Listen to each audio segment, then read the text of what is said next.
Assalamualaikum warahmatullahi wabarakatuh. Selamat datang kembali lagi dengan saya Ulfa Khairunnisa. Di pembahasan kali ini saya akan membahas tentang pendidikan Islam pada masa Abbasiyah dan kontribusinya bagi pendidikan Islam. Kita akan mengupas secara lebih mendalam bagaimana sistem pendidikan berkembang, lembaga apa saja yang didirikan, ilmu apa saja yang dikembangkan, dan tokoh-tokoh besarnya, serta warisan berharga yang terasa hingga masa kini. Tidak lama lagi, mari kita mulai pembahasannya. Kekhalifahan Bani Abbasiyah berdiri pada tahun 750 Masehi, memindahkan pusat pemerintahan dari Damaskus ke kota Baghdad pada masa Khalifah Al-Mansur. Nah, periode ini disebut zaman keemasan peradaban Islam karena perhatian yang sangat besar terhadap ilmu pengetahuan.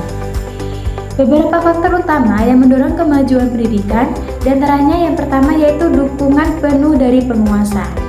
Nah, khalifah tidak hanya menyediakan dana, tapi juga menjadikan ilmu sebagai kebutuhan negara.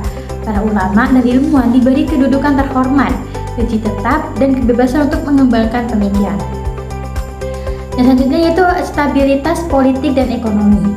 Nah, keamanan tetap terjaga, perdagangan lancar, sehingga masyarakat memiliki waktu dan biaya untuk menuntut ilmu. Dan selanjutnya yaitu gerakan penerjemahan besar-besaran. Karya-karya ilmuwan dari Yunani, Persia, India, dan Romawi diterjemahkan ke dalam bahasa Arab. Bukan hanya diterjemahkan, tetapi juga dikaji, diperbaiki, dan dikembangkan sesuai dengan ajaran Islam. Dan selanjutnya yaitu semangat ajaran agama. Dorongan kuat dari Al-Quran dan hadis untuk mencari ilmu menjadi landasan utama seluruh kegiatan pendidikan. Pendidikan pada masa kini sudah memiliki struktur yang teratur, tidak lagi hanya bersifat informal. Nah, di antaranya yaitu ada masjid. Masjid tetap menjadi pusat pendidikan utama. Nah, di sini diajarkan ilmu dasar agama seperti membaca Al-Quran, tafsir, hadis, fikih, akidah, bahasa Arab, nahwu, dan shoroh. Nah, masjid juga menjadi tempat diskusi ilmiah terbuka untuk semua kalangan. Yang kedua yaitu ada Baitul Hikmah. Nah, Baitul Hikmah didirikan secara resmi pada masa Khalifah Al-Ma'mun. Ini bukan sekedar perpustakaan, melainkan pusat penelitian, penerjemahan, dan pengembangan ilmu. Di dalamnya terdapat ruang baca, ruang terjemah, laboratorium, dan koleksi buku yang mencapai ratusan ribu judul. Nah, disinilah berbagai cabang ilmu dikembangkan secara sistematis. Nah, selanjutnya yaitu ada madrasah.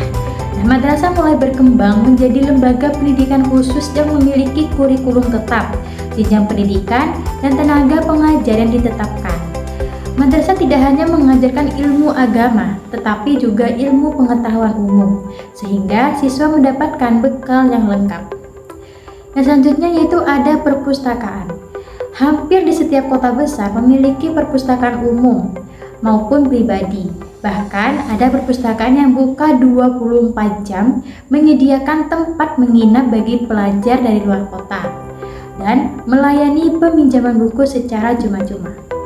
Nah, di jenjang pendidikan yaitu ada yang namanya tingkat dasar. Nah, tingkat dasar itu biasanya kan seperti SD, seperti itu. Nah, itu belajar membaca, menulis, menghafal Al-Quran, dan pelajaran dasar agama. Selanjutnya itu tingkat menengah atau tinggi, yaitu seperti SMP. Nah, itu mendalami ilmu agama secara mendalam, ditambah ilmu hitung, astronomi, kedokteran, logika, filsafat, dan bahasa asing. Nah, pada masa ini, ilmu pengetahuan dibagi menjadi dua kelompok besar yang dikembangkan secara bersamaan. Yang pertama yaitu ilmu agama. Contohnya seperti tafsir. Tafsir dikembangkan menjadi ilmu tersendiri dengan kaidah penafsiran yang jelas. Yang kedua yaitu ada hadis. Hadis disusun sistem penilaian keaslian riwayat, dikumpulkan dan dibukukan secara rapi. Yang ketiga itu ada fikih.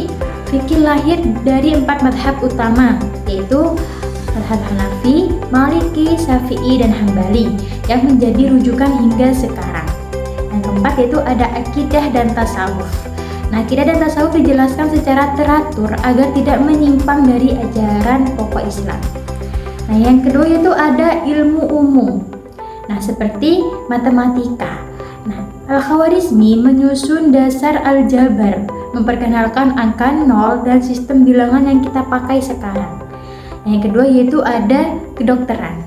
Nah, Ibnu Sina menulis Al-Qanun fi At-Tibb yang menjadi buku teks standar di Universitas Eropa selama lebih dari 500 tahun. Ar-Razi menjelaskan perbedaan gejala penyakit cacar dan campak secara ilmiah. Nah, selanjutnya ada astronomi. Nah, ilmuwan yang membuat peta bintang, menghitung jarak bumi dan bintang, serta menyempurnakan kalender. Selanjutnya ada kimia dan fisika. Nah, kimia dan fisika ditemukan berbagai zat baru, proses penyulingan, serta penjelasan teori cahaya dan penglihatan oleh Ibnu Al-Haytham. Semua ilmu ini dikembangkan dengan prinsip, yaitu ilmu yang benar tidak akan bertentangan dengan wahyu Allah. Lalu, apa saja warisan yang mereka tinggalkan dan masih terasa manfaatnya hingga saat ini? Nah, yang pertama yaitu menyusun kaidah ilmu yang sistematis. Ilmu agama dan ilmu umum disusun memiliki dasar metode dan cabang yang jelas. Hal ini memudahkan proses belajar mengajar dan mencegah kekacauan pemahaman. Yang kedua ada membuktikan kesatuan ilmu. Nah, ini tuh menunjukkan bahwa Islam mendorong umatnya mempelajari segala sesuatu, baik untuk urusan dunia maupun akhirat. Tidak ada pemisahan yang kaku antara ilmu agama dan ilmu pengetahuan. Yang ketiga yaitu membangun tradisi penulisan dan dokumentasi. Nah, hampir semua penemuan dan kajian ditulis dan disimpan, sehingga bisa diteruskan ke generasi berikutnya dan tidak hilang di telan waktu. Nah, yang keempat yaitu menjadi jembatan peradaban. Ilmu yang dikembangkan pada masa ini diterjemahkan ke dalam bahasa Latin dan bahasa Eropa lainnya, menjadi dasar ilmu pengetahuan modern yang berkembang kemudian. Nah, yang kelima yaitu mewarisi semangat menuntut ilmu. Menanamkan prinsip bahwa mencari ilmu adalah kewajiban seumur hidup, tidak mengenal batas usia, tempat, dan kedudukan sosial. Masa Abbasiyah mengajarkan kita suatu hal penting, yaitu kemajuan sebuah peradaban tidak akan tercapai tanpa perhatian yang serius terhadap pendidikan dan ilmu pengetahuan.